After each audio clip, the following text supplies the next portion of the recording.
Kеше biz Alihan Qasseyev туралы бірінші сағатын өттік, енді бүгін екінші сағат әрі қарай жалғастырамыз. Сендердің парталарында смайликтер жатыр. Смайликтерді бүгінгі сендердің сабақтың басында көңіл күйлерің қандай екенін таңдап алыңдар. Смайликтерді таңдап алыңдар. Көңіл күйлеріне байланысты. Жеткізді ме? Мақұл, жеткізді ме? Так, Айра, сенің көңіл күйің қандай бүгін? Жақсы. Серхан, сенің көңіл күйің қандай? Көңіл күйім бүгін өте жақсы. Өте жақсы, тамаша. Кім? Айша, сенің көңіл күйің? Менің көңіл күйім жаман емес. Жаман емес. Так, ал Никита, сенің көңіл күйінше? Менің көңіл күйім жақсы. Жақсы. Ян, сеніңше көңіл күйің? Менің көңіл күйім өте жақсы. Өте жақсы. Қуаныштымын? Так, Валерия, сенің көңіл күйің? Менің көңіл күйім жақсы. Жақсы. Диас, сенше? Менің көңіл күйім жаман емес. Жаман емес пе? Ауырып отырсың ба? Так, Риксана? Менің күйім жақсы, бірақ уайымдаймын. Қалай? Уайымдаймын. Неге? Өйткені Денсаулығына байланысты, иә? Жарайды, жақсы. Так, Настя? менің көңіл күйім онша емес. Онша емес? Неге? Басым ауырып тұр. Басың ауырып тұр, жарайды ендеше. Так, жақсы, балалар. Так, келесі. Үй жұмысы қандай болды? Так, үй жұмысы хаттарға жауап беру, ережені қайталау. Жақсы. Енді шеңберге шығамыз. Бәріміз.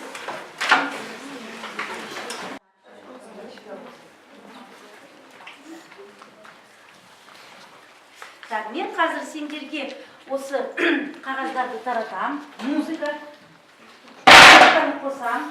Музыка тоқтаған кезде кімнің қолында мынау қағаз болса, сол сұрақты оқып жауап бересіңдер. Үй жұмысы бойынша. Түсінікті ме? Так, ал Индиросқа сенен бастап тәртіп музыканы қосайын.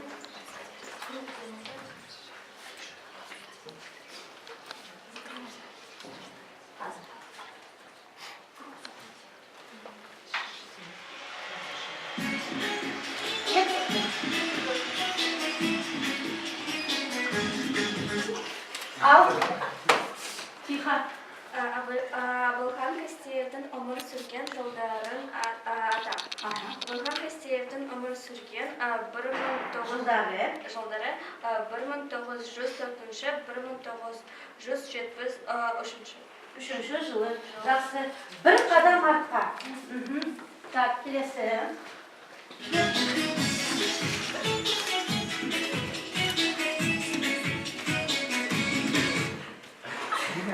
Так, ал. Абылхан Қастеев еңбек жолын қайдан бастады? Абылхан Қастеев еңбек жолын Түрксіб темір жолынан бастады. Бір қадам. Yes, ал.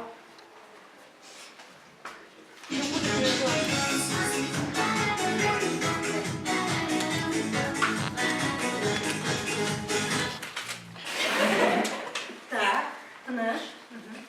Оқын. Қазақстан әйгілі естімуші, жалпы сөйлеуші қазақ елі үнінің негізгі салашының бір кім. Бұл Абылхан Қастеев бір қадам артқа. Так, келесі.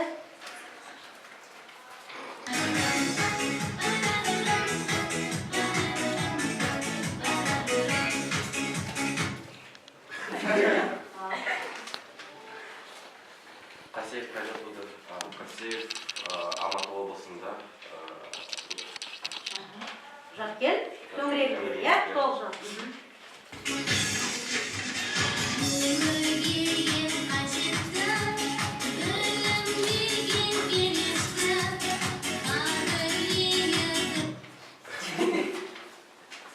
Әйгілі суретші қай жылдары Қазақстан суретшілер одағы басқармасының төрағасы болды. Бұл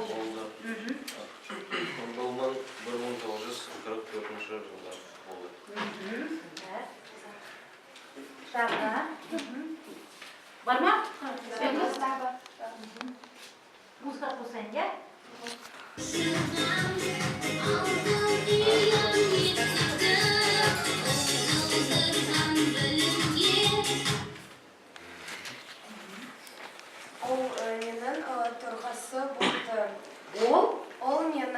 төрағасы. Төрағасы?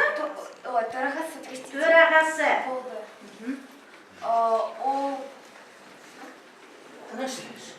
Ол Судан да ненің төрағасы болды?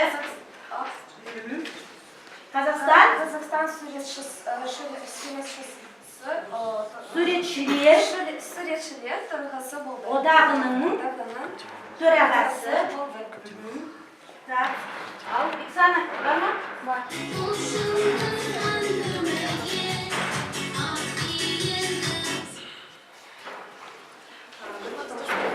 жылы Абылхан Қастеев қандай компания болды? 1944 жылы Абылхан Қастеев Қазақстанның суретші атағына ие болды.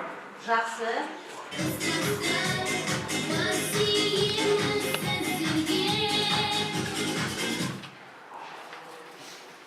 Мұражайдың неше ғылыми орталық жұмыс істеді? Мұражайда 9 ғылыми орталық жұмыс істеді. Жақсы.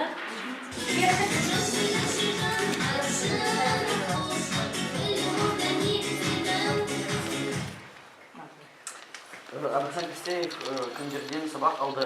Абылхан Қастеев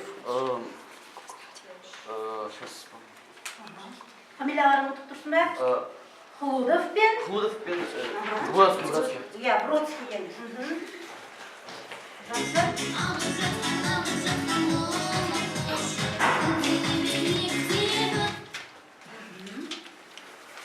Мұражайды негізгі қорындағы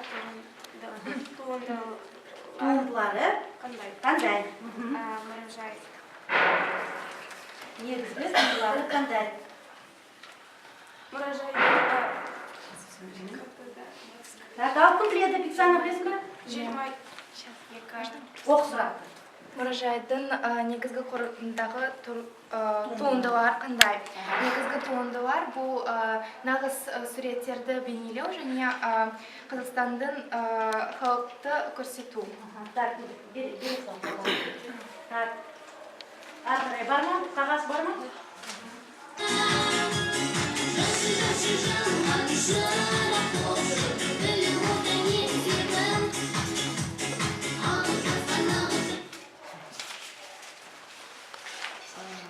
Қастеев туған жерін атар. Қастеев туған жері Алматы облысы, Жаркент төрағасы.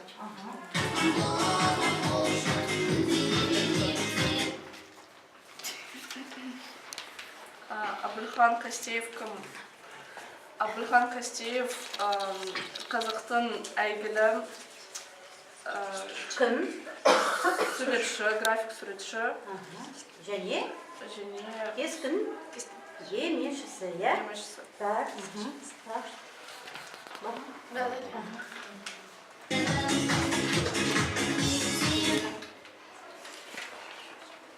Түрксіб темір жолында ол кім болып жұмыс істеді? Түрксіб темір жолында Абылхан Қастеев жұмыс істеді. Кім болып? Жұмысшы, иә? Жұмысшы болып, так, нақты жауап болған.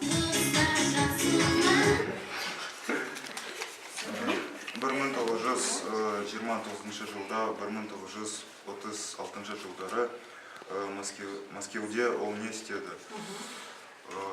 Ол сабақ Мәскеуде Сабақ алды. Сабақ. Кімнен? Кімдерден? Ол Мәскеуде сабақ алды. Хлудов Жақсы. Енді балалар кімде қандай түс, солай топқа бөлінеміз. Жасыл түстер бірінші топ, жасыл түстер бірінші топ. Қараймыз. Бәрінісінде қараймыз. Кестім. Пазл әдісі дейді, иә? Тез-тез мәтінді құрастырамыз.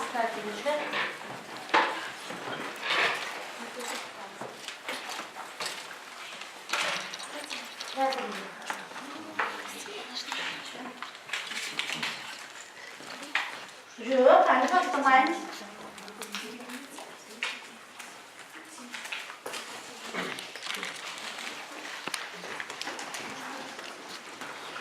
Так.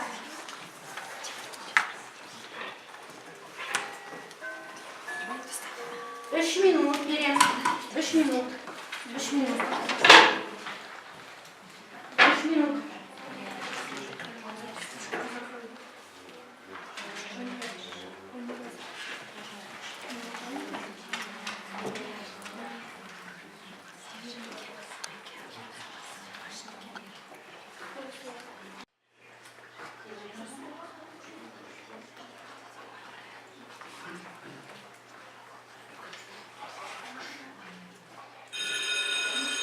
болдым.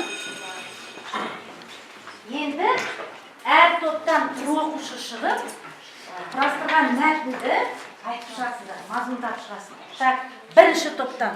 Так, бірінші бөлім кімде? Бірінші бөлім. Бірінші бөлім кімде? Бірінші бөлім. Екінші, сендерде бірінші бөлім бе? Так, ал кім шығады?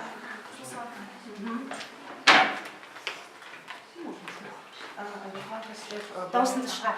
Абылхан Қастеев 1904-1973 жылы қазақ әйгілі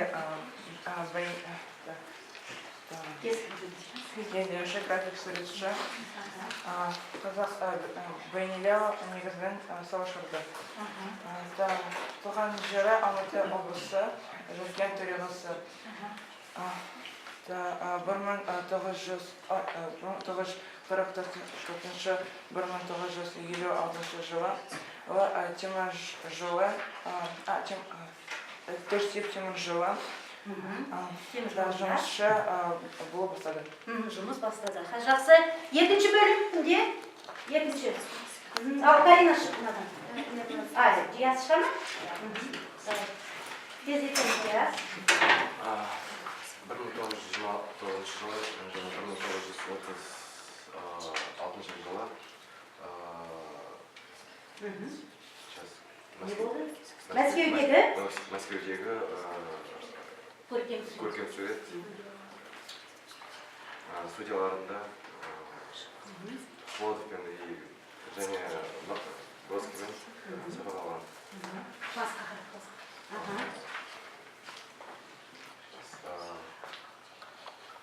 Сосын? Халық өмірінен Оқымаймыз. халық өмірінен алуанның несін? көріністері. Ал, Карина жалғастыра қарай. Отыра ғой. Алып тұрсын ба сен? Не болды саған? Карина? Так, екінші топ дайын емес. Үшінші топ. Шығамыз. Мұражайдың аса бай 22.500-ден астам кескіндеме, график, сурет және сәулет және ол Қазақстанда, Мәскеуде, Европада, шығыс елдерінде баға жетпес мұражайдың бірінің баға жетпес туындысы болып есептеледі.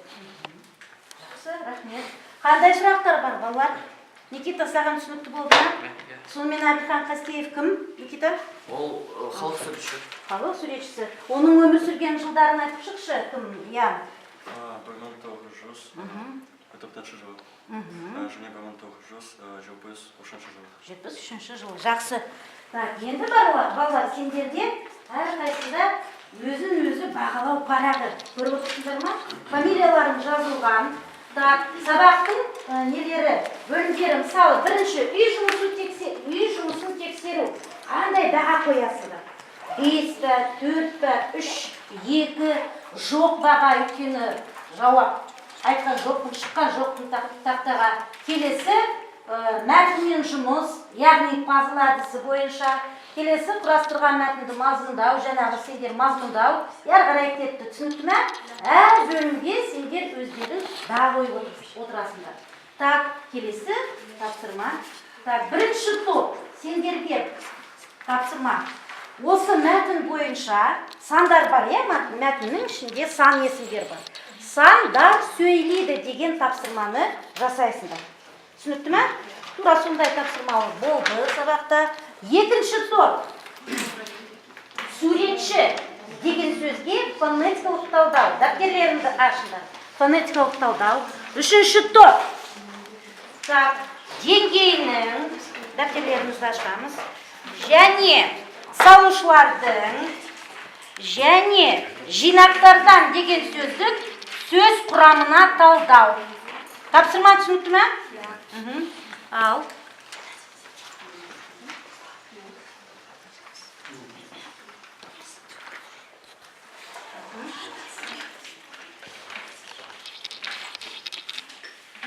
Бір минут. Бірінші топтан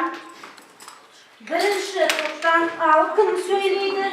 Сендердің тапсырмаларын сандар сөйлейді. Кім сөйлейді? Так, бірінші сан. Оқы. 1904 жылы Әбілхан Қастеев дүниеге келген. Ары қарай келесі сан.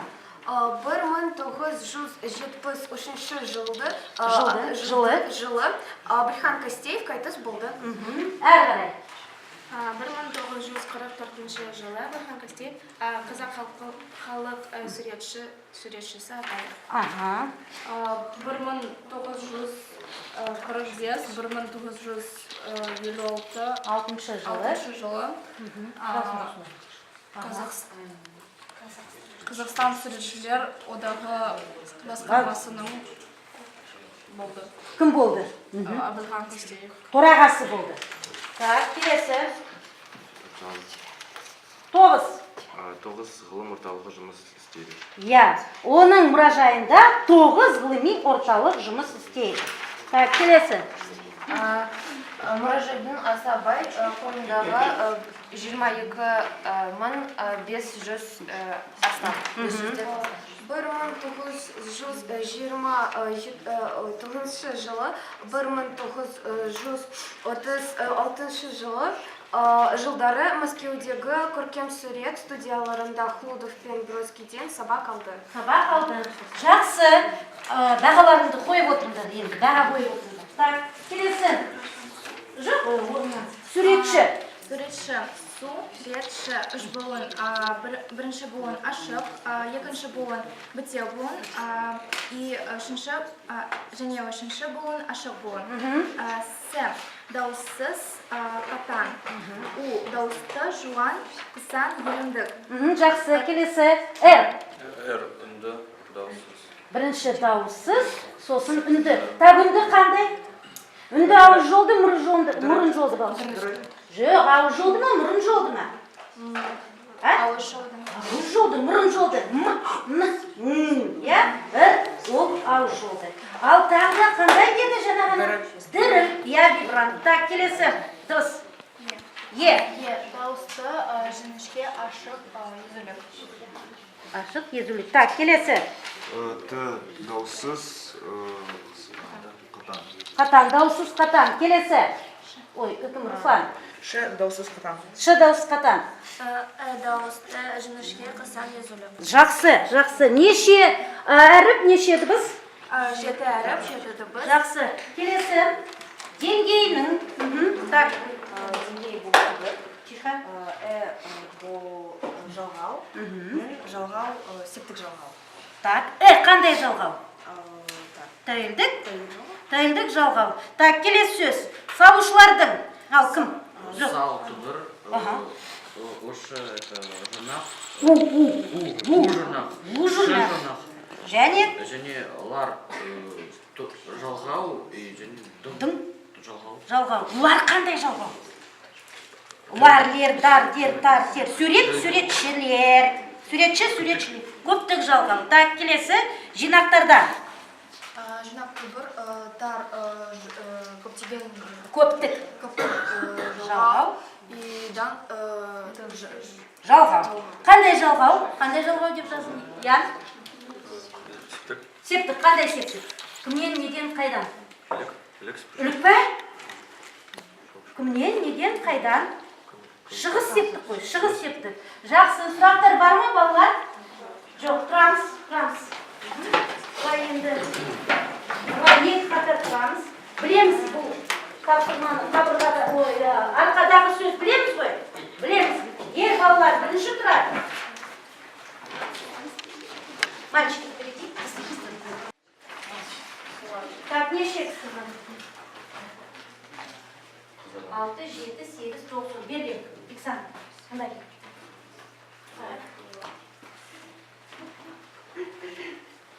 Берген.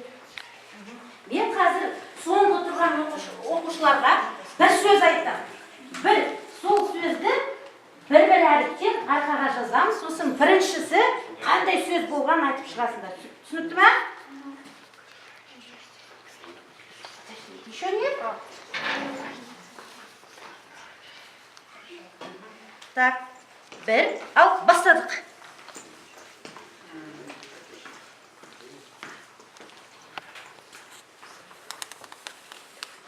Сендер қарап тұрыңдар. Біткенде келесі әріп кетеді. Келесі әріп. Бүтіндер ме?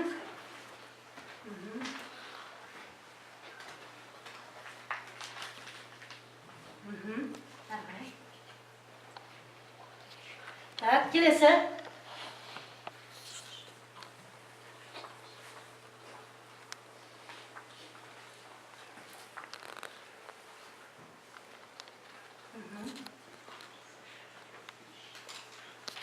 Кездетеміз.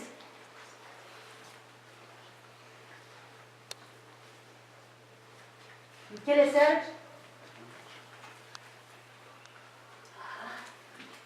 Так, келесі.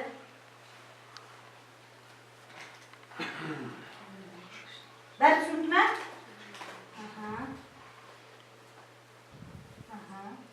Келесі әрекет.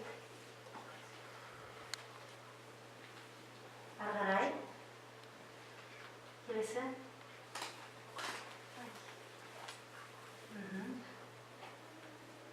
Кет.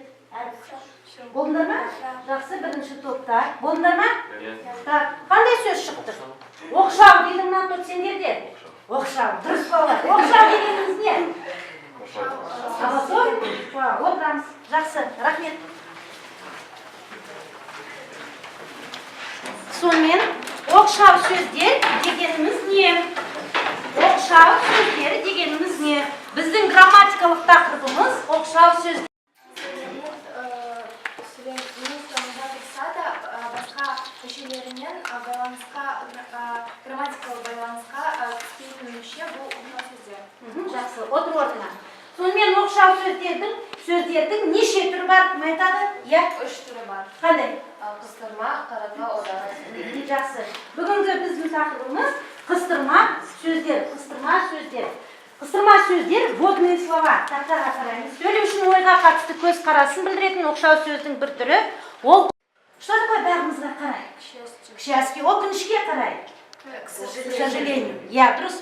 Ойға, пікірге қатысты өз ниетін білдіреді. Әлбетте, рас, сірә, мүмкін қыстырма сөздер. Мысалы, рас. Бұл ойды мен де қолдаймын. Түсінікті ме? Қай қыстырма сөз? Рас деген сөз, иә? Әлбетте, конечно, рас. Правда. Я. Сірә. Возможно, мүмкін, возможно. Келесі. Так, ойға біреудің немесе айтушының пікірін білдіреді. Сізіңше, біздіңше, меніңше, оның ойынша. По-вашему, по-моему, я. Мысалы, сенше істі қайда бастауың керек пе? Я. Должен начать дело заново. Келесі, ой тәртібін білдіреді. Біріншіден, екіншіден, бір жағынан, әуелі, ақырында. Мысалы, біріншіден сенің еңбегіңді бағалаймын. Я ценю твой труд. Қыстырма сөздерді жазып шығасыңдар. Көп нүктенің орнына. Место многоточий, там всего 3 предложения. 3 түсінікті. 10-шы тақсырма. Так, бастадық. Сірәні? Жоқ. Бұл сурет оның ойынша көркем туынды тәрізді. Кім басқаша жазды болды? Так, бірінші сөйлейді. Бұл сурет Бағымызға орай көркем туынды тәрізді. дұрыс емес. Бұл сурет Неше көркем туынды тәрізді. Я, дұрыс. Так, екі. Өнер жайында Не вы? сейчас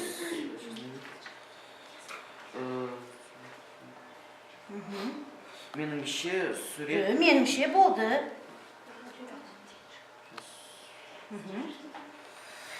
Көмектесейік. Екінші сөйлемді оқы. Так, екінші сөйлем. Диана, көмектес, Даяна. Оның ойынша сурет галереясы өте әдемі болып, онда сапалы суреттер қойылады. Я, оның ойынша. Бағымызға өнер мұражайына бағдымата орай үлгеріп келдік. Ага, бағымызға қарай не істедік? Үлгеріп келдік. Что такое бағымызға қарай еще раз? К счастью. К счастью. Успели. Так, дұрыс, жақсы. Келесі тапсырма жұптық жұмыс. Жұптық жұмыста біз не істейміз? Өтілген тақырып бойынша диалог құрастырамыз және оқшау сөздерді қолданамыз. Используем оқшау сөздер. Так, жұптық жұмыс по двое біз дейді. Алихан Кастеев Тыңдаймыз. кескендіші және график суретші болады. Мен саған өте көп білер екенсің. Ол өз жолын неден бастады? Өз жолын Ол жолын түртсеп болады. темір жолынан Темір жолына болады. бастады. Мәскеуге барып кімден сабақ үйренді? Мәскеуде Флудов және Бродский сабақ алды. Жақсы. Так, келесі. Және бүгін сабақта біз кім туралы сөйлестік? Бүгін кеше сабақта біз Абылхан Кастеев туралы сөйлестік. Руслан, Абылхан Кастеев кім? Абылхан Кастеев қазақ әйгілі әдебиетші, график суретші. Жақсы. Так. Еркежан, Абылхан Кастеевтің өмір сүрген жылдары қандай? 900. 1973 жылы. Так, келесі. Жақсы. Карина, сен Абылхан Кастеев кім екенін білесің бе? Иә, ол суретші. Абылхан Кастеевтің өмір сүрген жылдар білесің бе? Өкінішке орай есімде жоқ, ал сен ше? Иә, білем. Жақсы, өте жақсы болды. Так, қандай сұрақтар түсініксіз болды? Бәрі түсінікті ме? Ендеше тақтаға да қараймыз. Неге келген? Ақмола облысы, Қызылорда, Алматы, Қарағанды. Цифра буква. Оқшау сөздердің неше түрі бар? Оқшау сөздердің неше түрі бар? Қыстырма сөз деген. Оқшау сөздердің неше түрі бар? А4, Ә3, Б2, В7. Қыстырма сөз дегеніміз А. Тыңдаушының назарын аудару мақсатымен соған қорытылып айтылған сөз немесе сөз тіркесі. Ә. Заттың іс-әрекетін білдіреді. Б. Сөйлеушінің ойға қатысты көзқарасын білдіретін оқшау сөздің түрі. В. Заттың сапасын, сипатын, көлемін білдіретін сөздер. Таптыңдар ма? Келесі. Абылхан Кастеев кім? А. График суретші, Ә. Биші, Б. Дәрігер, В. Заңгер. 5. Абылхан Кастеев нешінші жылдар Қазақстан суретшілер одағы басқармасының төрағасы болды. И варианты. А. 29-36, 4-ші, 73-ші, 45-ші, 56-ші, 98-ші, 2000-ші. Мәскеуде кімнен сабақ алды? А. Шоқан Уәлиханов, Әуезов, Байтұрсынов, Клудов пен Бродскийден. В. Келесі, қыстырма сөзді тап. А. Сірә мүмкін. Ә. Балалар бүгін жиналыс болмайды. Б. Әдемі, жақсы. В. Келді, бара жатыр. Келесі, дұрыс жауаптары. А. Бірінші. Б. 2. Ә. 3. Б. 4. А. 5. Б. 6. В. 7. А. Оценки сами себе ставьте. Теперь там у вас написано без. Қате жоқ, 5 қате жоқ, 4 бір қате, әрі қарай, өзін-өзі бағалау парағында бәрі жазып тұр, қарап шығдады. Керекті сөздерді жазып, тақтаға шығып білесіңдер. Көп нүктенің орнына керекті сөздерді жазып, тақтаға ілеміз. Қарындашпен, қаламмен жазуға болады. Ал кеттік.